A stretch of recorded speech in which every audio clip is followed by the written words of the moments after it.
నమస్తే, welcome to 99 TV. నేను జ్యోతి. Updates చూద్దాం. ఆంధ్రప్రదేశ్ విద్యా, ఐటీ, ఎలక్ట్రానిక్స్, ఆర్టీజీ శాఖల మంత్రి నారా లోకేష్ భార్య బ్రాహ్మణి, కుమారుడు దేవాంశ్తో కలిసి శనివారం న్యూఢిల్లీలో ప్రధాని నరేంద్ర మోదీని మర్యాదపూర్వకంగా కలిశారు. ప్రధానమంత్రి యువగళం కాఫీ టేబుల్ బుక్ని ఆవిష్కరించి మొదటి ప్రతిని అందుకున్నారు. ప్రధానితో జరిగిన ఈ సమావేశం లోకేష్ కుటుంబానికి ముఖ్యమైన మరపురాని భేటీగా కలకాలం నిలిచిపోనుంది. 2024 ఎన్నికలకు ముందు టీడీపీ జాతీయ ప్రధాన కార్యదర్శి నారా లోకేష్ చేపట్టిన చారిత్రాత్మకమైన 3132 కిలోమీటర్ల పాదయాత్ర విశేషాలను ఈ కాఫీ టేబుల్ బుక్లో పొందుపరిచారు.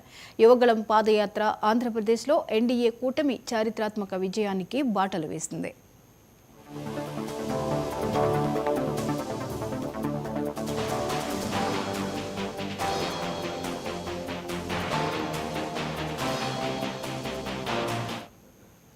ఈ పుస్తకాన్ని ఆవిష్కరించిన ప్రధాని పుస్తకంపై సంతకం చేసి లోకేష్కు మరపురాని జ్ఞాపకంగా అందించారు.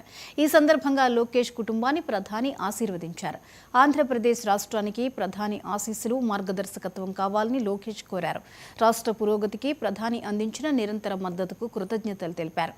అంతేకాకుండా జాతీయ భద్రత, దేశాభివృద్ధిలో కీలక పాత్ర పోషించిన ప్రధాని బలమైన నిర్ణయాత్మక నాయకత్వానికి లోకేష్ కృతజ్ఞతలు తెలిపారు.